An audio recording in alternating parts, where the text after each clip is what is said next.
चूंकि आगे लूका 22 का 50 में और 51 में जब हम लोग पढ़ते हैं, वहां लिखा है कि यीशु मसीह को पकड़ने के लिए जब लोग आते हैं तो एक चेला किसी का, विरोधी का, सामने वालों का कान काट देता है। तब प्रभु यीशु मसीह बोलते हैं बस करो, बहुत हुआ। तब वो उसका कान, उस विरोधी का कान जोड़ देते हैं।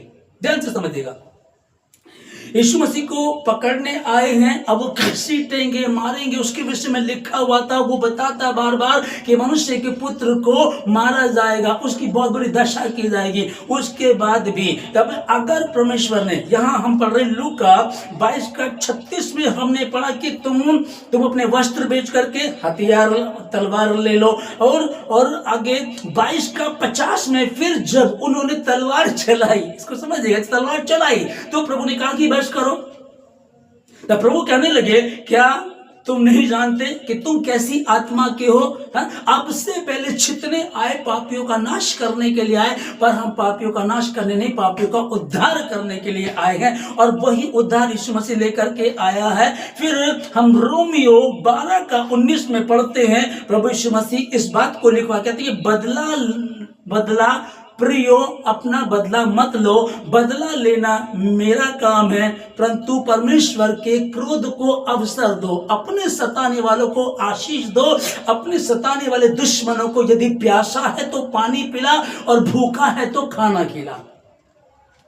अगर इस चीज को समझेंगे, मैं फिर यही कहूंगा कि अगर हम क्योंकि जो लोग जिन्होंने इसको नहीं पढ़ा वो विरोधी वाली भाषा बोलेंगे, गुंडा भाषा बोलेंगे, बदतमीजी करेंगे, गालियां निकालेंगे, मारपीट करेंगे, यही करते भी हैं। अगर आप इसको पढ़ लें, बहुत ज्यादा टाइम नहीं लगेगा, छोटी सी पुस्तक है, अगर आप इसको पढ़ लें और मत्ती की न्यू टेस्टमेंट को यदि आप पढ़ लेंगे तो आपको समझ में आ जाएगा कि धर्म परिवर्तन नहीं है, मन परिवर्तन है। आप इसको पढ़ेंगे तो आपको समझ में आ जाएगा और परमेश्वर आपको बुद्धि देगा। आप जैसे हम लोग पढ़ रहे हैं कि उसने तो क्षमा करने के लिए कहा। अभी समझिएगा, यदि कुछ लोग, मसीह लोग अगर लड़ते हैं तो उनका वो वचन से बाहर हो जाते हैं। समझिएगा चीज को कैसे, कि कई बार लोग बोलते नहीं वो हमको मारने हैं तो हमको भी लड़ना चाहिए। नहीं, प्रभु ने तो नहीं कहा, प्रभु ने तो बिल्कुल भी नहीं कहा। और फिर आप परमेश्वर के वचन को पूरा भी करना चाहते हैं तो यहाँ मसीह की रक्षा कर रहे हैं, मसीहत की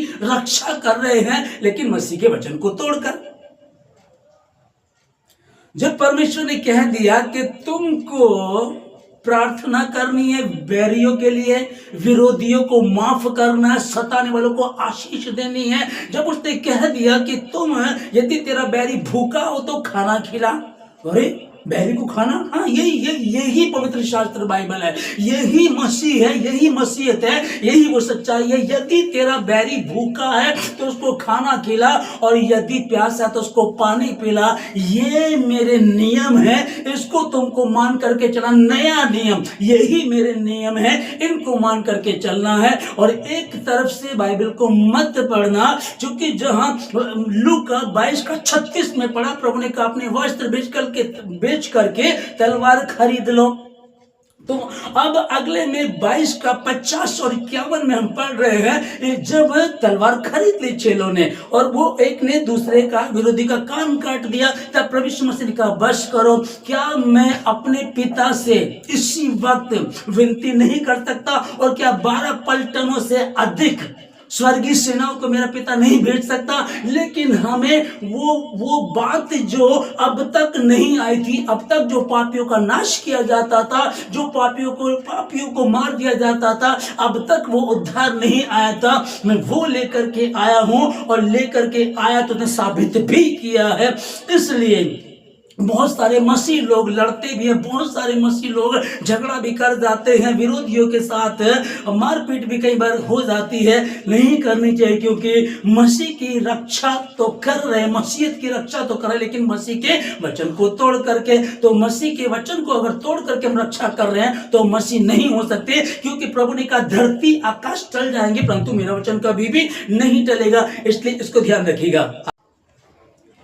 मत्ती का 24 का जो हम लोग पढ़ रहे हैं, यहाँ 24 का 3 से, जहां की इसकी हेडिंग अगर आप देखें, लिखा है कि संकट और कलेश।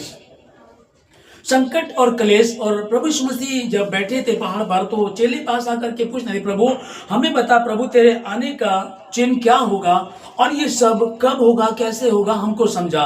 तब प्रभु यीशु मसीह ने उनसे बता दिया कि तब मेरे नाम के कारण सब लोग तुमसे क्लेश करेंगे, तुमको पकड़वा देंगे, तुमको मरवा भी देंगे। यहाँ बता दिया प्रभु यीशु मसीह ने। और जो हम लोगों ने यहाँ यूहन्ना का 12 में पढ़ा, तो यहाँ लिखा है कि प्रभु यीशु मसीह ने कहा कि जब तक दाना भूमि में मिलकर मर नहीं जाता तब तक वो अकेला रहता है, और जब मर जाता तो बहुत से दाने पैदा होते हैं। तब इसको समझेंगे कि यीशु मसीह दुनिया में आया और आकर के बहुत सारे लोग बोलते हैं कि धर्म परिवर्तन करते हैं और पैसा देते हैं, लोगों को गड़बड़ाते हैं, लोग बोलते हैं, लेकिन साबित कोई भी नहीं कर सकता। लेकिन जब हम इस पवित्र शास्त्र बाइबल को पढ़ें, इसको ध्यान से समझें, तो हमारी समझ में आ जाएगा क्या सही और क्या गलत है। इसको समझ नहीं पाते। जब यीशु मसीह मरा तो लिखा है कि उसने भी प्राणों को त्याग दिया, मुर्दे जी उठे, कब्रें खुल उठी, मुर्दे जी उठे। अभी यीशु मसीह मरा, बहुत से मुर्दे जो ईमानदार थे वो जी उठे, उसके मरने से मुर्दे जी उठे। और आगे चल करके फिर चेले जब फैल गए तो 12 चेले पहले थे और 12 से कितने बढ़ते चले गए। अब 400 करोड़ से भी ज्यादा मसीहत हो गई है। अभी इसको फिर समझिएगा कि जब इतनी मसीहत बढ़ गई, चलो मान लेते हैं वो तो यीशु मसीह था, उनके चेले थे, पर उसके बाद हम कैसे समझेंगे इस चीज को। अभी मैं एक आंकड़े को देख रहा था, मिजोरम में कि जो वहां की जो आबादी है वो 90% है।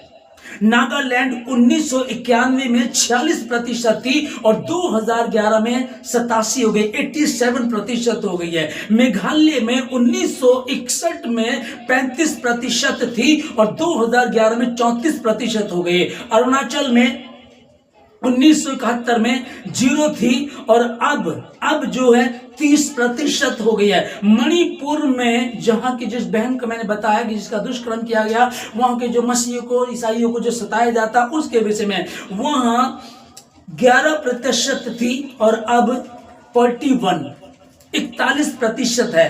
पंजाब की 2011 से पहले 1% थी, 2011 से पहले 1% थी और अब 10 से 15% मसीहत वहां है।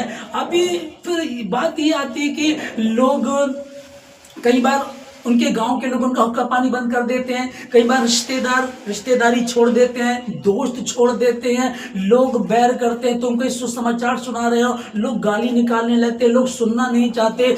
इस विरोध में होते हुए, इस विरोध से गुजरते हुए, बढ़ते हुए आंकड़ों का कारण क्या है?